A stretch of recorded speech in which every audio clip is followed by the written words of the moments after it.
বন্ধুরা সন্ধ্যাবেলায় চা কিংবা কফি বসিয়ে দিয়ে যদি তোমাদের মনে হয় কোনো চটপটা স্ন্যাক্স খাবার ইচ্ছা হচ্ছে, তাহলে অবশ্যই আমার এই ভিডিওটা তোমরা দেখো।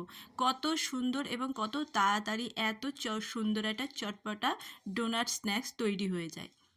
দেখো কতটা ক্রাঞ্চি লাগছে, আমি দেখো এতটাই কিন্তু ক্রাঞ্চি হয় এটা।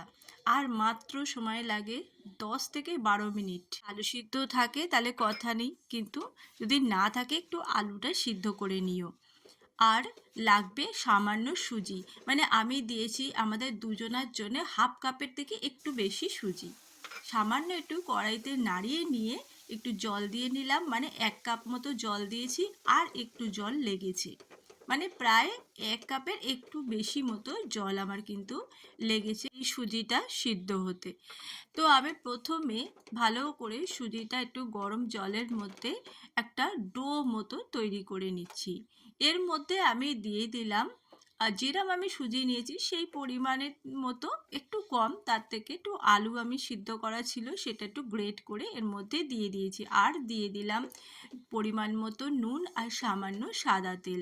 এই দিয়ে আমি ভালো করে মিশ্রণটা করার মধ্যেই নাড়িয়ে নেবো। এই সময় গ্যাসের ওভেনটা থাকবে লো ফ্লেমে।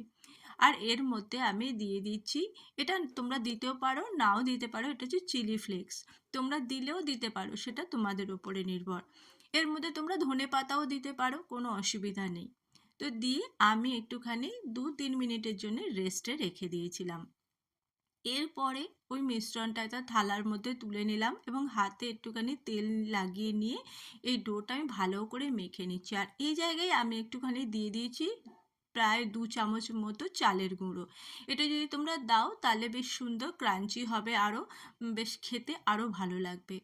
তো এই অবস্থায় আমার মাখা হয়ে গেছে। এরপরে আমি ছোট ছোট ছোট ছোট পিস করে নিচ্ছি। দেখো এভাবে তোমরাও পিস করে নিও। তো আমার দেখো পিস হয়ে গেছে। এইবারে হাতের মধ্যে একটু তেল লাগিয়ে নিয়ে এবার এক একটা ডো নিয়ে এইভাবে ডোনাট মতো করে নিচ্ছি, মানে মাঝখানটা আঙুল দিয়ে একটা গর্ত মতো করে এইভাবেই কিন্তু এক একটা ডোনাট আমি বানিয়ে নিয়েছি। এরপরে আমি কি করেছি, কড়াইতে সাদা তেল দিয়েছি, দিয়ে আমি এক একটা ডোনাট এইভাবে দিয়ে খুব বেশিক্ষণ ভাজতে লাগে না, বেশিক্ষণ লাগে না। তো মোটামুটি 3-4 মিনিটের মধ্যে কিন্তু এই ভাজাটা হয়ে যায়। তো এইভাবে উল্টে পাল্টে আমি ভেজে নিচ্ছি এইভাবে। আর একদিকে কিন্তু আমার চা বসানো রয়েছে, আর এইদিকে কিন্তু আমি স্ন্যাক্সটা বানাচ্ছি খুবই কম সময়ের মধ্যে।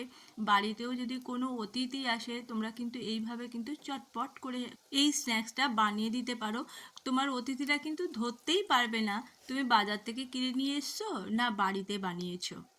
তো আমার কিন্তু এক প্রস্ত কিন্তু ডোনাট ভাজা হয়ে গেছে। তো আমি এক এক করে তুলে নিচ্ছি।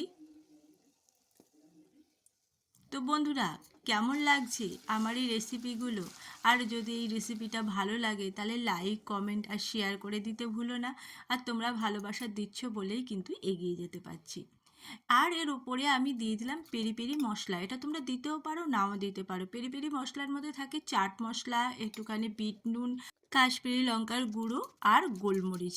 এই দিয়েই কিন্তু পেরি পেরি মশলাটা আমি বানিয়েছি।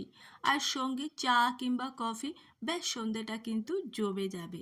কি তাই না বলো? কেমন লাগলো রেসিপিটা অবশ্যই জানিও।